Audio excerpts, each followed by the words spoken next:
আসসালামু আলাইকুম, কেমন আছেন সবাই? আশা করি ভালো আছেন। আলহামদুলিল্লাহ, আল্লাহর অশেষ রহমতে আমি অনেক ভালো আছি। তো অনেক দিন যাবৎ ভিডিও দেওয়া হয় না, অনেক ব্যস্ততার কারণে।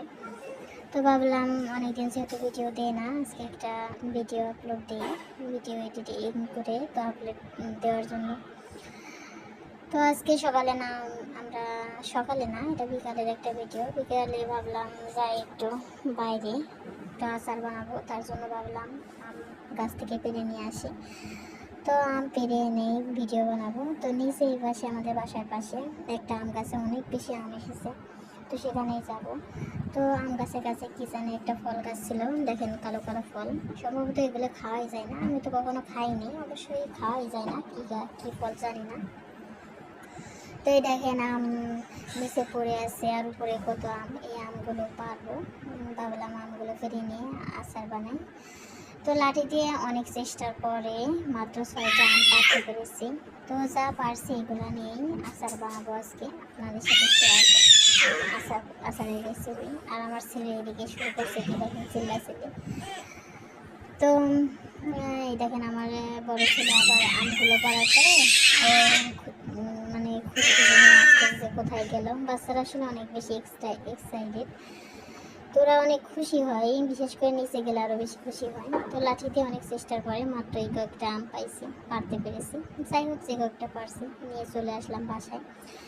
এখন বাসায় এনে আমগুলো আমি ভালো করে ছুলে ভালো করে ধুয়ে এখন টিস্যু দিয়ে একদম শুকনা করে তারপরে আমি আমগুলো মুছে নিতেছি। এখন আমি আচার বানাবো, যেহেতু পানি না থাকলেই ভালো, একদম শুকনা থাকলেই ভালো হয়।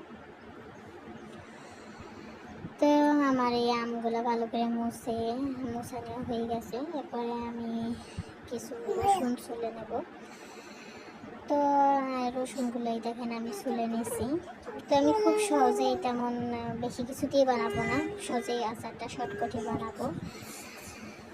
তো আপনারা ঘরোয়া কিছু মশলা থাকলে এভাবে আচারটা বানাতে পারেন। যেহেতু আমার বাচ্চারা খাবে, আর সে তো অতটা হাইফাই করে বানানোর কিছুই নাই, আমি নর্মালভাবে আচারটা বানাইতেছি। তো ভয়েস এডিটিং করার সময় বাচ্চারা খুবই ডিস্টার্ব করতেছিল, বিরক্ত করতেছিল।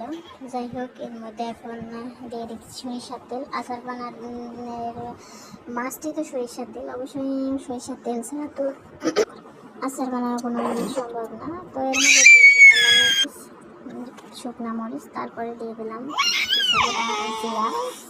কালো জিরা দিলে আরও বেশি ভালো হয়। তো আমি নর্মালভাবে আজকে বানাতেছি, তেমন কোনো কিছু মশলাপাতিও দেবো না, শুধু নর্মালভাবে আচারটা বানাবো। তো দিয়ে দিলাম এর মধ্যে রসুনগুলা আর মরিচগুলা হালকা সুন্দর, মানে ঘ্রাণ স্মেল বের হওয়া পর্যন্ত ভেজে নেবো। ভেজে নেওয়ার পরে এর মধ্যে দিয়ে দেবো আম। তো যারা হয়তো আচার বানানোর জন্য ঝামেলা মনে করেন যে অনেক বেশি এটা লাগে সেটা লাগে, তারা এভাবে খুব সহজে শর্টকাটেই বানাতে পারেন ঘরোয়া কিছু মশলা দিয়ে। তো একেবারে যে খারাপ লাগে তা না, খেতে কিন্তু অনেক মজা লাগে। আমি যেভাবে বানাই এইভাবেই, খুবই সহজভাবে। তো আমি রসুনটা দেখুন প্রায় ভাজা হয়ে এসেছে লাল লাল। এখন আমি আমগুলা দিয়ে দিতেছি।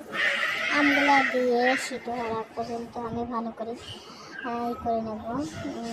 ভালো করে সিদ্ধ হওয়ার আগ পর্যন্ত ভালো করে নাড়াচাড়া করে সিদ্ধ করে নেব। তার মধ্যে দিয়ে দেবো আমি চিনি দিয়ে সময় নিয়ে আস্তে আস্তে নাড়াচাড়া করে। তো এই আমের আচারটা আমগুলা কেটে আগে শুকিয়ে রাখলে ভালো হয়, আমি শুকাইনি এইভাবে। আর এই দেশের আমগুলা, মালয়েশিয়া আর এই দেশের আমগুলা জানি না কেন তেলের মধ্যে দেওয়ার সাথে সাথেই একদম নরম হয়ে যায়। তো দেশের মতো না, দেখেন কীরকম হয়ে গেছে।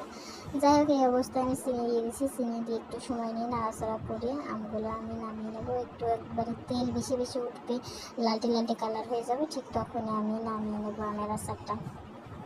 তো হয়নি, আরও অনেক টাইম লাগবে আচার হইতে, আরও অনেক দেরি আছে। তো এখনও আচার শেষ হইতে অনেক টাইম লাগবে। তো আমি একটু সময় নিয়ে আচারটা এভাবে বানিয়ে নিতেছি।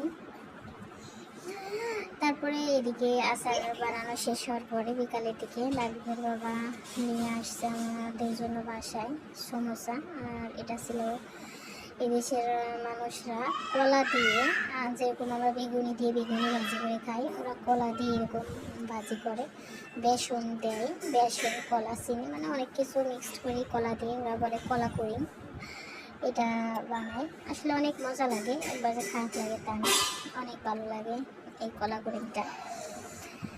আমরা মাঝে মধ্যেই কিনে খাই, খুব ভালো লাগে। তারপরে এই খাওয়া দাওয়া শেষ করে এরপরে আর একটু আম ছিল, লাবিব বলতেছে মাম্মা আম্মা খাই দাও, লাবিবকে আম্মা খাই দিয়েছিলাম। লাবিব ঘরে থেকে খাওয়া শেষ করে ফেলেছে।